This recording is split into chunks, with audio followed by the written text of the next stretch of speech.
Désirer sans objet. La purification est la séparation du bien et de la convoitise.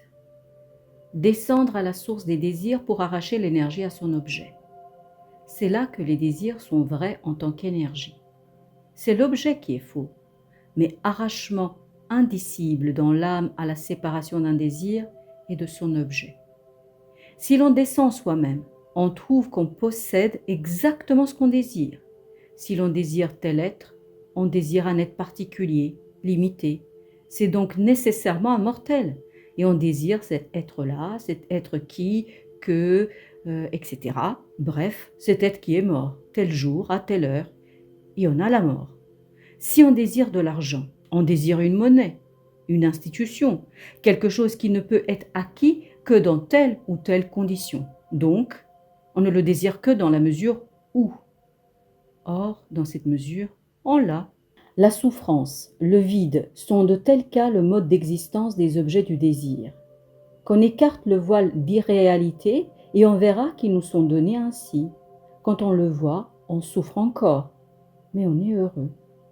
Arriver à savoir exactement ce qu'a perdu l'avare à qui on a volé son trésor, on apprendrait beaucoup. L'Ozun est la charge de capitaine de mousquetaire. Il aimait mieux être prisonnier et capitaine de mousquetaire que libre et non capitaine. Ce sont des vêtements. Ils eurent honte d'être nus. Perdre quelqu'un, on souffre que le mort, l'absent, soit devenu de l'imaginaire, du faux. Mais le désir qu'on a de lui n'est pas imaginaire. Descendre soi-même, où réside le désir qui n'est pas imaginaire. Faim. On imagine des nourritures, mais la faim elle-même est réelle, se saisir de la faim. La présence du mort est imaginaire, mais son absence est bien réelle. Elle est désormais sa manière d'apparaître. Il ne faut pas chercher le vide, car ce serait tenter Dieu que de compter sur le pain surnaturel pour le combler. Il ne faut pas non plus le fuir. Le vide est la plénitude suprême, mais l'homme n'a pas le droit de le savoir. La preuve est que le Christ lui-même l'a ignoré complètement. Un moment. Une partie de moi doit le savoir, mais les autres, non, car si elles le savaient, à leur basse manière, il n'y aurait plus de vide. Le Christ a eu toute la misère humaine, sauf le péché, mais il a eu tout ce qui rend l'homme capable de pécher. Ce qui rend l'homme capable de pécher, c'est le vide. Tous les péchés sont des tentatives pour combler des vides. Ainsi ma vie pleine de souillures est proche de la sienne parfaitement pure, et de même pour les vies beaucoup plus basses.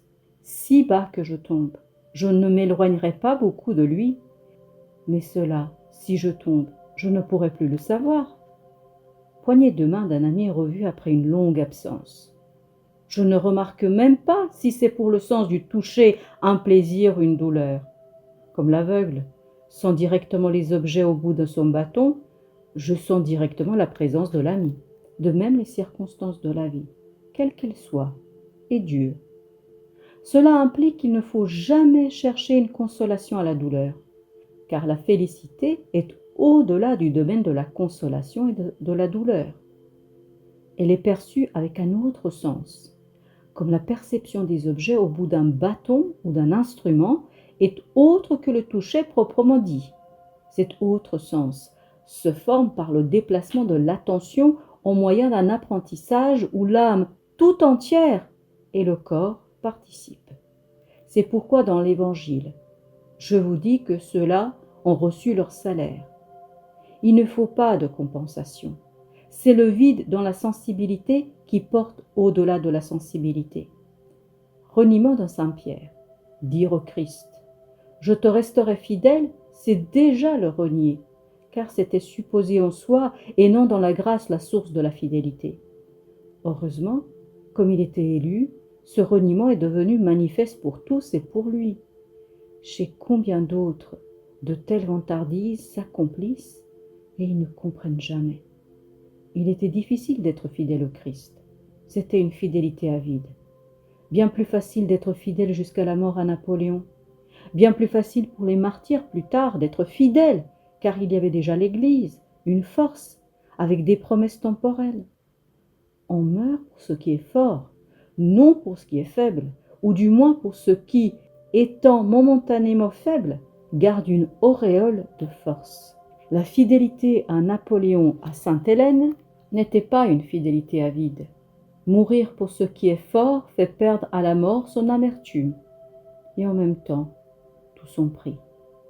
Supplier un homme, c'est une tentative désespérée pour faire passer à force d'intensité son propre système de valeurs dans l'esprit d'un autre. Supplier Dieu, c'est le contraire. Tentative pour faire passer les valeurs divines dans sa propre âme, loin de penser le plus intensément qu'on peut les valeurs auxquelles on est attaché. C'est un vide intérieur.